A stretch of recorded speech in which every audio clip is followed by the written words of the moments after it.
I'm Chris Myers, Orlando Fly Casting Lessons. Have you ever seen your cast in slow motion? If not, you're missing a valuable tool to help you become a better and more efficient caster. I'm going to show you my cast in slow-mo and then try to recreate some of the casts that I see on a regular basis so you can see what I'm looking at. First, let's take a look at some decent narrow loop footage. And here I'm going to be false casting many more times in a row than we would normally do for fishing. This is for demonstration purposes, so you can see consistency, loop shape, and you can look at different things each time. The tip of this rod must travel in a straight line between there. So the cast is made from up there, way above my head, to there, which is even higher above my head. So that point right there where the tip of my rod is going to be lower than that point right there, and that's why that loop can travel slightly down. Let's look at another series and see. We're going to stop it and look at some additional pieces to this puzzle. First, there's a lifting phase as we get this line off the water. Here is the line, up, up, up, up. I lift, and then it goes straight up. The rod is fully straightened. The line is about to pass my tip, and the loop will form. Look at that line. It is traveling up off the water. It's going to continue traveling up that way. There's the loop. That line is traveling up that way. I drift down and back a little bit, so I'll even have a longer forward stroke. The rod tip turns over. There it is, far above my head. We even got a point on that loop. As soon as this loop straightens out in front of me, I can start going backward. There would be no reason for me to have this down at waist level, shoulder level. Here it goes up, up, up. You can already see the rod bending. There it's bent fully. The line's traveling up. There the rod is straightening and slightly dipping the tip out of the way. There's the loop forming behind. I pause. Here's my straight line. There I'm beginning the forward stroke on a tight straight line, which immediately bends my rod. I rotate that over with my wrist and forearm. Here comes the loop unrolling down towards my target. Look where this tip is above my head. So that's something we're going to be examining in the not so good cast. There's a loop traveling up in the back. So even though gravity is going to pull that down some, it's not pulled it down into the water. My line is straight now. I can start coming forward. There's my stopping point. I've marked that because I want you to watch where the final delivery stroke stops. And you will see that it's going to be just about the exact same place as the stroke before, because that's where the cast is made. That's where all the loops we've been making have been formed. They've all been traveling out and down. So why change that spot on the delivery to make it go somewhere else or have a completely different shape? So we're going to watch that thing go out and down. My tip stays up. Now it's slowly dropping down towards the target. And now let's look at some of the more common mistakes. Here, this rod tip is going around in a circular pattern, and I'm also starting at full power right away. And third, I'm forced to come down to waist level to avoid a crash, making a big wide loop that may have started going forward. So let's look at this here. You can see how much bend I've gotten because I've ripped it off the water, had to overcome that surface tension without lifting it first. I just started coming straight up. If I could stop here, my rod could stop here, could probably flip that line over the tip. You know, we could pause the video before and make this the same kind of picture that I was doing nice loops. But the rod is not going to stop here because it was traveling in a downward finish. There it is, up, down. See how that finish is not up? The finish is around and down. And look at that loop that it's creating. It's creating an around and down, giant wide loop because the tip didn't stop and let that line keep going. It pulled it down, down, down, down And there's the lovely shape loop that resulted from that. The reason I'm pausing here is because so many people's backcasts look like this. They've never turned around to see it. And if it isn't blowing, you will see that this one will eventually kind of sort of straighten out, and in the calm condition we'll be able to straighten out the forward cast. So because there's no wind behind, it doesn't get completely crushed back towards the tip of the rod. Here we are coming forward, but I had to finish going down because I had to pull out a ton of that sag. And here is our fly in the circle. The red circle is the fly, and the fly line is about to touch the water. Any kind of breeze to the side is going to push that fly 10 feet plus off course. If you have a breeze coming back towards you, that fly, as it comes up, over, and around, gets completely crushed and stopped.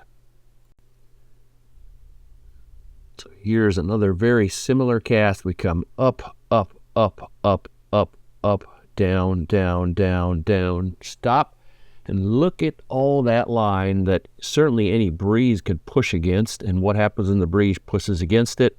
That thing doesn't even get halfway straightened out. So it's certainly not an efficient direction of travel for that piece of line.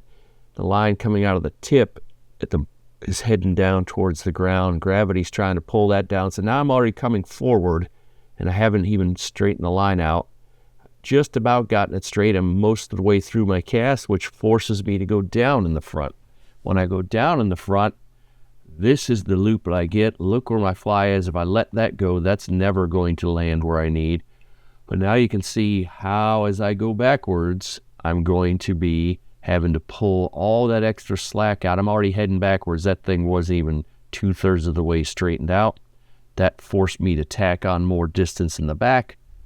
So one thing tacks on the next, tacks on the next, tacks on the next. Look at this. Goes down, goes down. There's a huge downstroke. And if you look at your reel and the butt of your rod and it's kicking up, the tip is going down. So even if you didn't turn around to see your tip, here's the tip. Look how far I got to reset. Up, up, up, up, up. There's my line just about straight.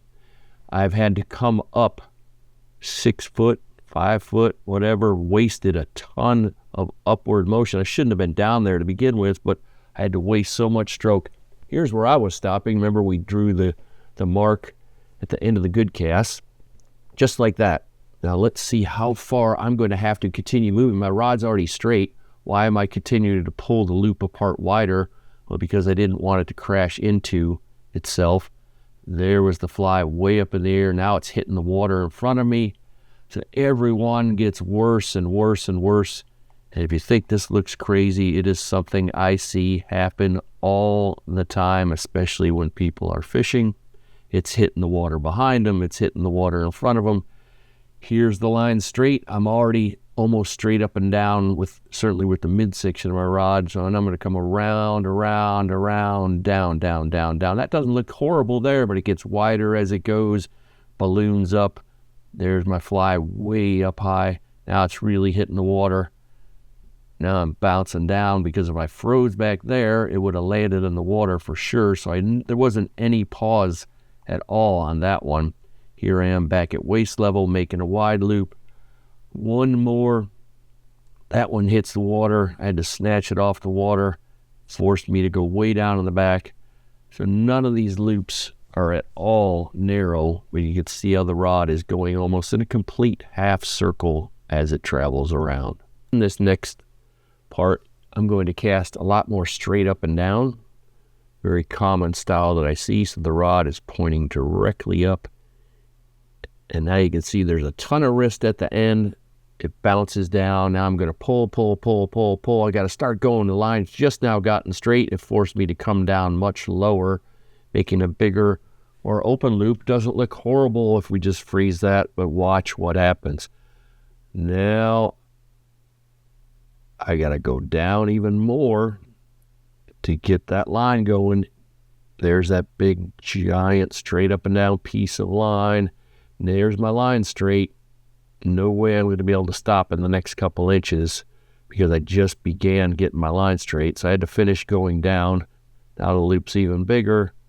It's going to cause me to from here, kick a bunch of wrist down. Now let's take a look at two different things. Here's my line where it could have went up if I just stopped there, let it unroll. It could have pulled that line, flipped it up over the tip. Because I wasted so much stroke getting to that point, now you're going to see how it's going to go way past that and bounce almost parallel, actually pointing down in the back, and then it immediately bounces up, cheats. There's never any pause. And there it is, getting super wide in the front.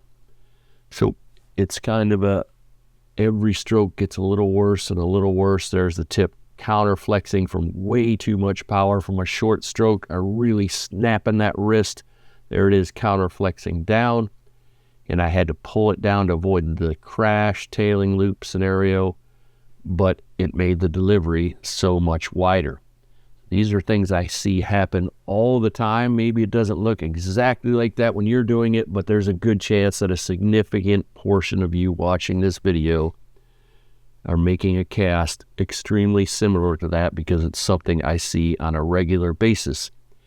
This next one, we're going to compare two freeze frames, and it comes up, up, up, up, up, and it stops right there.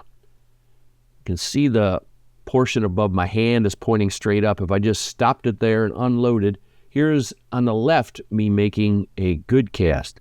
You notice that there's a lot more bend in the rod.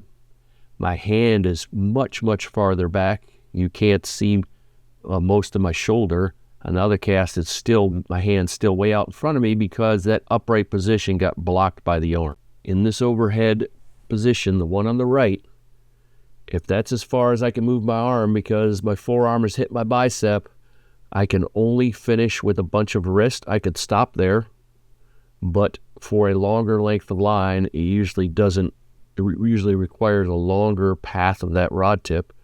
But if you could stop there, it might flip it up over. In the second one, you see how there's a deeper, longer bend. I can just put a tiny bit of wrist in that one to finish. It's going to flip it up. The one that's on the right, I'm going to bounce that tip way down and cause the first issue, which is going to be a ton of sag in the front, which is going to cause me to waste a whole bunch of stroke going forward. To pull out that sag, it's going to make the forward cast go down, etc., etc. We fall into this trap that's hard to recover from. When we only get 2 or 3 strokes, we're not nearly as many as I'm getting to show here. When we're under the hurry, there's the fish right there. There's me trying to stop up, big, giant, wide loop, and down in the back, bounces up. It's like it bounces off something rubber back there. There it bounces down in the front. I had to get the tip out of the way to avoid the crash. So you see the elbow has no travel here whatsoever. Everything is locked except for wrist and forearm. That elbow is staying in a one position. It doesn't move out of that position, so everything is rotating right around my hand. This snaps around there, so there's very little travel overall in my hand or elbow during that style of cast. So let's observe how the path of this tip dictates what the top side, the fly leg of that loop is going to look like. Here we are coming forward, around, and down. So the top half of that loop, no matter how large it is going to copy the path that tip takes. So here, let's copy our tip as we go forward. Here's the starting position. So there was the path the rod tip just took. I drew it as it was doing it. Here is the loop it created, and let's take that path, not change it at all, just slide it up. Exactly fits what that loop is doing. So the path of the tip created that top leg of that loop. If we have a big, wide open loop, we're going to get a big wide open path, a circular path. It's going to create a big circular loop and not a narrow J-shaped loop.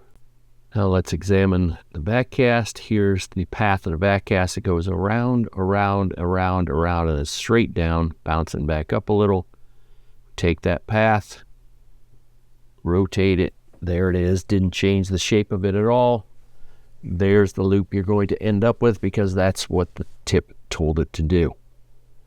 Now we got to pull all that sag coming out, coming forward, coming forward.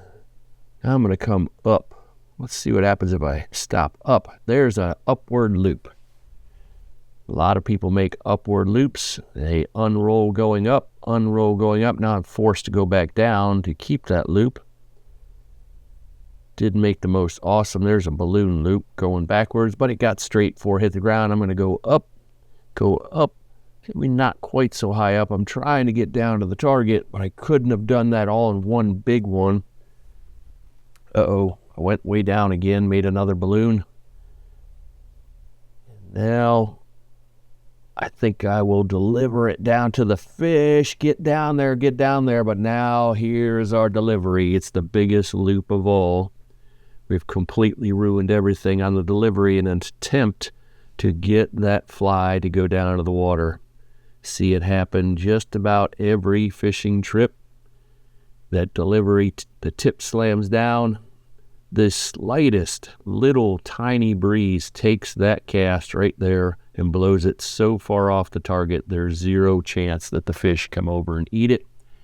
Usually it lands in a pile and it doesn't even straighten out. So if that is your delivery, you're likely getting that kind of loop heading towards the target, which you can see from this freeze frame is not going to be very effective. Although in dead calm, you may get that to straighten out. Like that one went away, who knows, maybe it fell in a pile at the end. Maybe it went straight in the dead calm. Well, I should keep doing it that way because I got away with it. And as soon as you get out to the fishing conditions and there's a little bit of breeze, that cast completely falls apart and doesn't work. In this series of casts, I'm going to give a little bit too much power to the back cast. There's a decent looking forward loop. I'm going to add a little bit too much power right there. See that tip counterflex down a bunch, and that loop that I'm getting in the back, not so great. It got straight. Look at that. There is an awesome loop going forward. Yes. Here we go in the back cast. Not so great a loop, but it got straight. Tons of waves in the line I had to pull out, so I got to add a little farther down in the front. Still didn't kill me. Nice loop in the front. Again, I had to power that thing and went down even lower. Now I got to even sloppier back cast straight. Here we go. Yes, we're going to make an awesome delivery. Had to come a little lower to pull that sag out. Still not a game killer. I could probably catch a ton of fish with that cast. Looks awesome in the front. Doesn't look so awesome in the back. The front right here, bang, I'm going to slam that tip down. Yes, that one's straightened out. Problem is, again, you get a wind from behind you.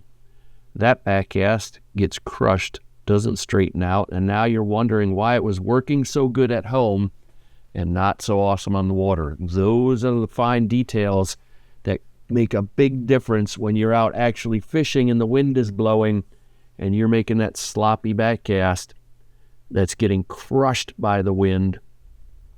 That one right there where all that line was headed up and down instead of unrolling directly into the breeze, that back cast puts in so much more sag than you're getting right there. See that big ugly upward loop? You get away with it in the calm, get away with it in a light breeze. Sooner or later that one doesn't work, and that is from a good intentions. Here we go, pull, stop. But I'm using so much power, it's snapping that tip down a little too low at the end.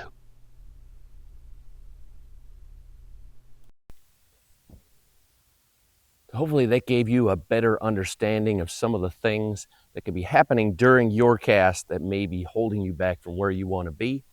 If you'd like me to look at your cast in detail, send me an email. Check out my website, orlandoflycasting.com. It has more details. You can come and see me year-round for a one-on-one fly casting tune-up or fishing charter. Subscribe to my channel so you'll get all my latest fly casting videos.